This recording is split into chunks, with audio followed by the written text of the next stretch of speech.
Good day, Africa, and welcome to another edition of AAU Talks on AAU TV. AAU TV, the voice of higher education. Our topic for discussion this morning is contribution of pedagogical leadership training to higher education in Africa. My name is Irene Dufie Addai, and I'm going to be your host for today's discussion. We'll go for a short break, and when we come back, I would introduce to you my guest for this discussion. Do stay tuned.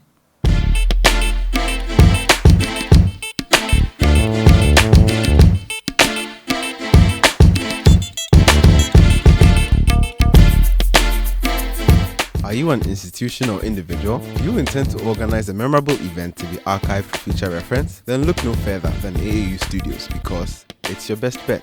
With our spacious studio and state-of-the-art media equipment such as 4K Panasonic video cameras, KinoFlow lights, assorted microphones, live streaming machines, and others, you are sure to get the best of production. Visit us at Trinity Avenue, East Legon, adjacent the National Accreditation Board, or contact the AAU Studio via the following addresses: info@aau.org, AAUTV@aau.org, Ransford@aau.org. Alternatively, you can call us on 0244 185 998 or 0244 693-342. Welcome back. In case you just tuned in, this is AAU Talks on AAU TV. My guest for today's discussion is Madam Anita Nshakira, who is a lecturer at the Uganda Christian University and teaches social work and social administration. Thank you for joining us, Madam. Thank you. Thank you. Yeah, we know you are one of the facilitators for this program, but before we go on, can you give us a brief introduction about yourself, what you do, and then how you joined PEDAL? Okay, thank you very much. My host for this day. Yeah. My name is Anita Nshakira. I am a senior lecturer at Uganda Christian University.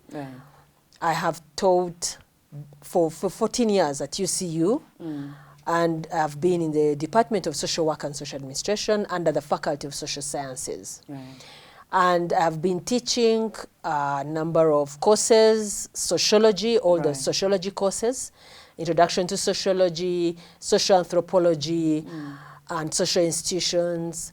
And I've also been teaching contemporary social problems, NGOs and development, and also orienting the students to field work before they go into the field to do their internship. Yes, plus other duties. I'm also currently the coordinator for field work at faculty. Coordinator for quality assurance. Yes, quality assurance coordinator, and I've done that for close to those years, probably about 10 years. I've been the coordinator for quality assurance. So that's what I also oversee at the faculty. Yes. So we know pedagogical leadership training. Yeah. How did you get to know about it, and how did you even get to be one of the facilitators in this section, this training? All right. Now, since I'm the coordinator of quality assurance, I was linked up to our heads in the faculty, and we were informed that now we have an Entebbe training, which was early this year. And so, of course, being who I am and my level in the faculty, I was one of those who was picked on to go and attend the training in Entebbe. So we're a number of us actually from faculty, really a big number. So we started this training, and it was amazing. I connected so well with it because of knowing what quality assurance is about. It was all about enhancing teaching and learning, and this has been the core in my mind for long. So during the sessions, a colleague comes and taps me on the back and says, "We think you could be actually a resource person." So that was the beginning for me to be a resource person. And I'm really thankful for that opportunity. So you teach social work, and there are 6 modules on the PEDAL training sessions. Which of them do you teach, and how relevant do you think that topic would be in transforming education on the continent? Given my background of sociology, I was picked and nominated to facilitate in the Education and Society module, which is under the Pedagogical Models and Strategies. Yeah, so that's where I'm focused in the Education and Society. And primarily here, what we try to communicate to the participants is the role of informal education in enhancing formal education. Right. Many times now the informal education is about the socialization, that teaching, those things that we learn outside the school that impact the learning of the students. Right. And here we look at, you know, analyzing the various agents of socialization, the family, the mass media, clubs and teams, religion, school. You know, there are a number of agents, and all these enhance teaching and learning. So this one, we try to look at that role of education in enhancing teaching and learning. Right. Yeah. So this course as it is, I wanted to know, how relevant is this for the training session? Because we know society plays a role, but you are the expert. You tell us, how relevant is this course to the models that are being taught here? Yeah, education and society. Now, education is the big theme in PEDAL. Right. Okay, and here all we are looking at is we want to find out, are the students learning? Are the professors teaching? And is there impact? Right. Okay, that's the most important thing. It's not about standing in class in front of 1,000 students and the impact is just on 2 students out of 1,000. Right. So, and this has helped because this module, what we are doing in PEDAL, what PEDAL is doing is changing, is shifting from the traditional, from the conservative way of teaching. Exactly. And coming up to the contemporary way of teaching. Using various modules, using case studies, using simulations. So actually under pedagogical models and strategies, one of the things we are using is simulations and role plays. Right. Yeah. And using this to teach, using this to communicate the same thing you would use to teach in 2 hours, standing lecturing. You use one role play and it will probably even teach, communicate for about 3 lectures. Right. Yeah, so we are changing that. We are shifting from the conservative way because the world is also changing. Right. We are shifting to a more technology-enhanced world. Then that even takes me to the next question. You have been a lecturer for so long. Yes. What has been your mode of teaching? Has it always been the traditional face-to-face, or do you blend with the online? What has it been, and what has been the capacity of students you teach, like maybe in a semester? Oh, okay. And how do you think this training would be important for your teaching assignment? Wonderful. Now, since I mentioned that I've taught for 14 years, right. Of course, the very first years that I taught, and because of my background, I was trained at Makerere University. Right. And all I knew in my mind was a lecturer coming, standing for 2 hours, talking. If they're talking stories, they tell the stories and go out. Right. So that's what I knew. Now, I started off with that.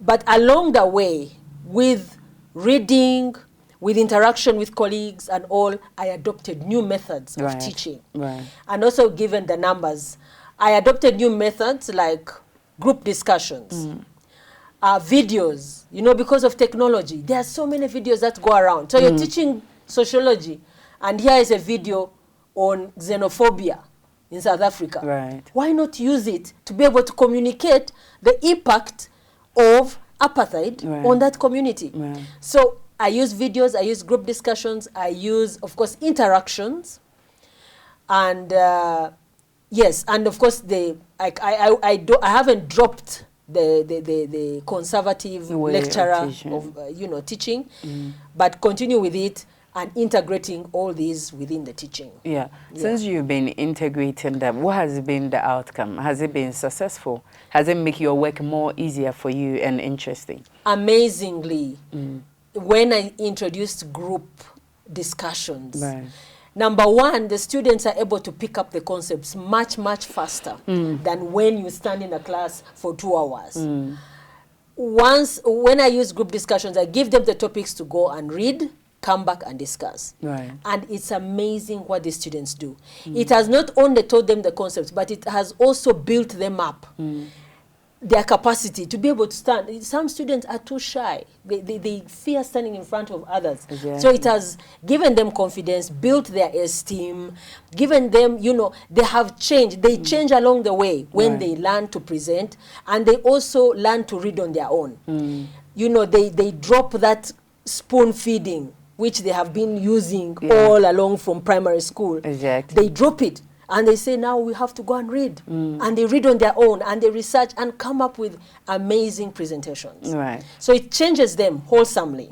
Yes. Yeah, but what of the effect on you too? What has been the changes that you have also encountered? Okay, the changes for me have been quickening the learning process. Right. I don't have to struggle so much to kind of push a concept.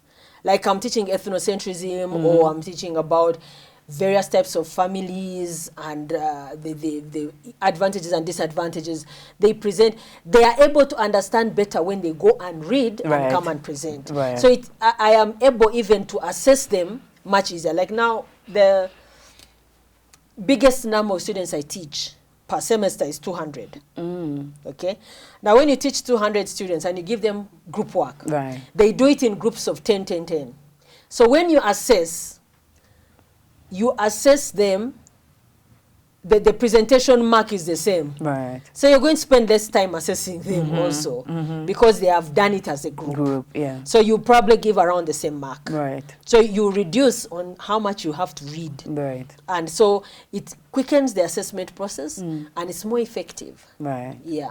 So we'll go for a short break, and when we come back, we'll continue our discussion of the contribution of pedagogical leadership in Africa. Do you stay tuned?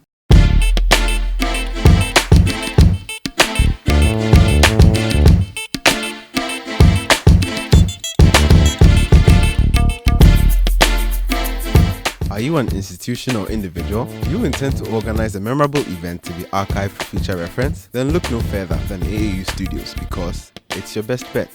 With our spacious studio and state-of-the-art media equipment such as 4K Panasonic video cameras, KinoFlow lights, assorted microphones, live streaming machines, and others, you are sure to get the best of production. Visit us at Trinity Avenue, East Legon, adjacent the National Accreditation Board, or contact the AAU studio via the following addresses: info@aau.org, AAUTV@aau.org, Ransford@aau.org. Alternatively, you can call us on 0244 185 998 or 0244 693 342. Welcome back. In case you just tune in, I'm still here with Madam Anita Nshakira, who is a senior lecturer, Uganda Christian University, and we are talking about the pedal journey and its effect on the continent. In your trainings, you were talking about, changing curriculum, but rather improving on the curriculum and how it's being taught. Yeah. So, in effect, how has your curriculum development been since you started this pedal training in your institution? Like, how has it affected your institution? Okay, thank you. Definitely, this pedal training has changed our way of not only teaching, but we have had to revise our course outlines. Right. Course outlines have always been, this archaic way of, just the formality, writing the books, the bibliography, and just listing down the topics. Right. But now we've had to think twice on what else we can integrate there. The pedal has been teaching about engendering curriculum. How are we integrating engendering? How are we integrating the role plays, the simulations, the case studies, emphasis on case studies? Because students tend to learn better with real life experiences. So we are integrating that and changing our way. And if we integrate these real life experiences, then we have to use the role plays and all. So we are changing the course outlines, but we are also changing our way of teaching. Right. Yes. So this has been sessions that have been done across Africa, some countries in Africa, and we tend to train lecturers in this specific countries. Yes. How do we measure the impact? How do we measure the impact this training has had on the university and even the lecturers in terms of delivery and how they go about their teaching? Right. Thank you. This actually goes back now to us, to our doctors, quality assurance coordinators and directors at university level, because this is our responsibility to follow up with our lecturers. For example, at UCU, what we are doing is we are continuing this process through monitoring. We usually have peer evaluations of the lecturers. We also have lecturer evaluations. The students evaluate the lecturers. And so we are now able to assess and find out, are they actually doing what they should do? Are they teaching the way they should do? Are they delivering? Are they providing the right content and all that? So as the QA office in the university, it's our mandate. And when we now think of sustaining that, it's actually the responsibility of the QA office that is going to ensure that we sustain that, because we have been trained. Now, like me, who's gone through, who is already a resource person here, I have a big role to play. I'm carrying a heavy burden of continuing and communicating this that I get from here back to the university, so that as many lecturers and professors engage with these pedagogical models and be able to infiltrate them in their different faculties. So this is a funded project, and then you were talking about sustainability. And then we know that there would be a time where the funds will be normal. So how are we going to continue this project? How are we going to still continue the project without needing this fund? And just as I've mentioned, we will have to continue to integrate it in the QA policy, the QA strategy, to be able to enhance teaching and learning. That's the mechanism we're going to use, and we're already using it, at least at faculty level. And the QA is going to be responsible. We have the QA office at the university level, then we have the QA secretariat at our faculty, on which I am the coordinator for that. And so it's my mandate to ensure that these pedagogical models are being enhanced in the faculty.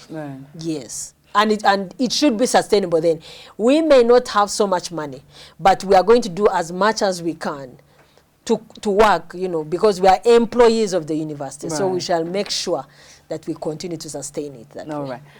The main challenge for me has been that there are different facilitators from different institutions. And so at a point in time, you can't get all of them together for the training. Is it something the university should invest in so that maybe they can pool resources together for these facilitators to go around institutions, helping them? Or what do you suggest that universities should take on their shoulder to do to help improve teaching and learning? Are you talking about universities getting facilitators to go outside their university? The same facilitators that are here to other universities, because these are specific universities that are being trained. What about the others? How do we take this pedal training to them? We were actually discussing it, and I think I applaud the pedal strategy of training as many facilitators as possible in different countries.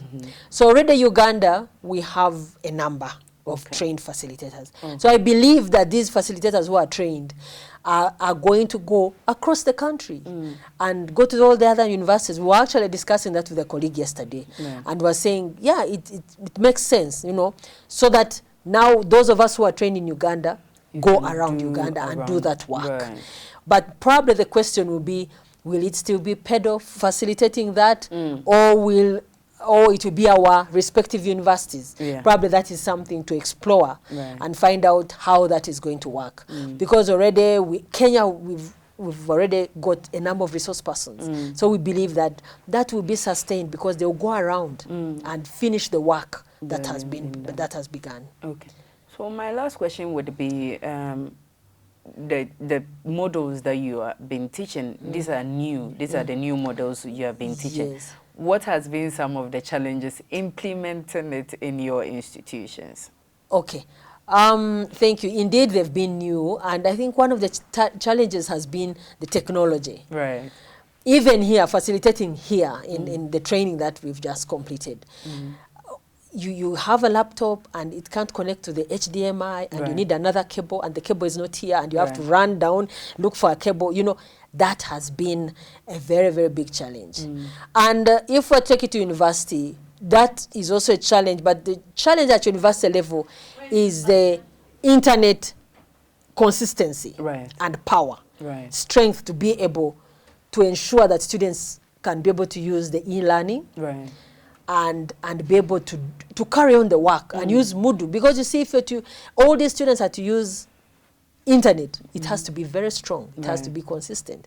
So that has also been a challenge. Okay. Yeah, and also, naturally, people are resistant to change. Right. You know, theory X, McGregor theory X, says people are resistant to change. Of course. You're used to your notes, carrying your notes to class. And here they are now saying, no, no, no, use a case study. Right. Use a role play, use simulation, and you're saying, give me a break. You know? And we've actually been seeing it in the training. Some facilitators, you tell them simulation, they say, but madam, I will not have time to be able to plan for a simulation. Because my time is limited. Because my time is limited. I have only 2 hours. So there's that resistance to change. But I think with time and with the will and with the determination, we will see change in our institutions. All right. Yeah. So far, how has been the journey? The pedo journey? Yeah. Amazing journey. From the time I started, from the time I did the training early this year, it was in February, I think, Entebbe, it has not left me the same. Whenever I go in class to interact with my students, I'm always thinking, what can I use? What can I use to be able to communicate this lecture? Right. Apart from standing in class and teaching. Right. So I now go back to pedo and then say, okay, here I will use a role play. Right. Or I'll use a video. Or I'll not need to lecture. I'm just going to give them questions. They come and present. So it has changed my way completely of looking at things. And also I'm able to communicate with my colleagues. And when the evaluations come and we look at them, then we're able to know where are the gaps. And then you call your colleague and say, but can't you do this? Can't you use this? You went for the pedo training. Right. Yeah, so it has changed, you know, the whole atmosphere. It has changed me. And of course, because I'm changed, then I'm now also trying to change my colleagues. But my colleagues attended the training, so many of them are aware of this change in teaching. Yeah. So do you think this change would help improve our education on the continent? Definitely. This change is definitely going to improve our education. For example, these kids, the university students these days, get bored with just you projecting slides for 2 hours. Right. They get so bored. They are used to their phones and all. So you're busy projecting and the guy is on his phone. Right. So if we change the method and say, now this guy, instead of going on his phone, let him come and be part of a role play here. Right. He's going to learn. He's going to participate. He's going to be part of the whole learning process. Right. It's not just going to be the teacher standing there, but it's going to involve the whole class. All right. And it's going to be a change. All right. Thank you very much for joining us. It has been a very great interview with you. Pleasure. Right. Thank you very much for hosting me. Yeah. Yes. This has been AAU Talks on AAU TV. My name is Irene Dufie Addai, and I have been your host. Stay tuned and keep watching AAU TV.